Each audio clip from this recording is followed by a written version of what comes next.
ఇవాళ బాక్సర్ కూడా yes boxer Vijender కూడా తనకి జరిగినటువంటి సిచువేషన్ ఇది కంప్లీట్ గా కుట్రే అంటూ కూడా బాక్సర్ విజేందర్ ఖచ్చితంగా మాట్లాడిన పరిస్థితి మనం చూసాం.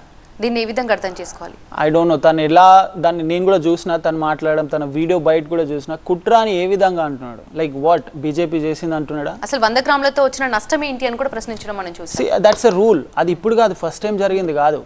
కెనడాలో జరిగింది, ఆస్ట్రేలియాలో జరిగింది, యూకేలో జరిగింది, ప్యారిస్లో జరిగింది, జపాన్లో జరిగింది, అండ్ చాలామంది అథ్లీట్స్కి జరిగింది. నాట్ జస్ట్ బాక్సింగ్, బ్రెజిలింగ్ బాక్సింగ్లో జరిగింది, జూడోలో జరిగింది. మీరు ఆ ఏజ్ కేటగిరీ, ఇప్పుడు let's say there is a competition between you and me. మన ఇద్దరం 50 kg వెయిట్ కేటగిరీలో పోటీ పడుతున్నాం. నేను 55 ఉన్నా, మీరు 50 ఉన్నారు. అది కరెక్ట్ కాంపిటీషన్ అవుతుంది. అదే అంటున్నారు, 5 kgలు 1 kg అన్నా ఒక 1 kg అని కన్సిడర్ చేయొచ్చు. బట్ 100 grams తో వచ్చిన నష్టం ఏంటి? 1 gram ఎక్కువ ఉన్నా కూడా అక్కడ కాంపిటీషన్ కి ఎలిజిబుల్ కాదు. That is the rule.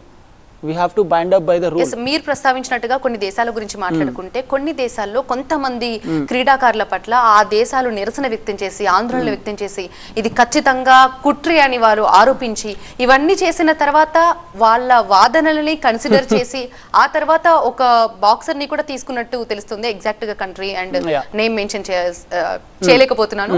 Yes, వాళ్ళ విషయంలో ఇదైతే కన్సిడర్ చేసినట్టు తెలుస్తుంది. మరి ఒకవేళ తినకు కూడా అలాంటి అవకాశం అయినా కల్పించి మీరు ఒలింపిక్స్ నుంచి బయటకు వచ్చి you can fight in the courts. But అది ఎప్పుడు అవుతుంది, ఎప్పుడు రిజల్ట్ వస్తుంది, ఎప్పుడు కోర్ట్స్ వాటిని ఓకే చేస్తే తెలియదు. బట్ మనకు ఒక రూల్ ఉంది.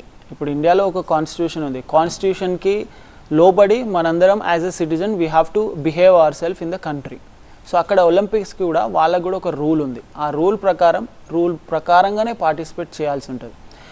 ఇక్కడ చాలామంది ఏమంటున్నారంటే ఇండియా మీద ఆధిపత్యాన్ని చెలాయించడానికి వెస్ట్రన్ కంట్రీస్ అన్ని కుట్ర చేసి ఇలా చేశాయని చెప్పి, ఇంకొన్ని దాంట్లో అయితే కొన్ని మ్యాచెస్లో రెఫరీస్ కూడా ఇండియాకి అగెయిన్స్ట్గా, మీరు రెఫరీస్ మీకు అగెయిన్స్ట్గా బిహేవ్ చేసినా, మీకు అగెయిన్స్ట్గా వెళ్ళినా మీరు ఆ పర్టికులర్ సిట్యువేషన్ని ఇంటర్నేషనల్ ఒలింపిక్ అసోసియేషన్కి కంప్లైంట్ చేయొచ్చు.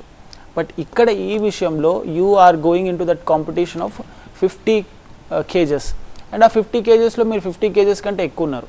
So the rule says 50.1 gram ఎక్కువ ఉన్నా కూడా యూ కెనాట్ పార్టిసిపేట్.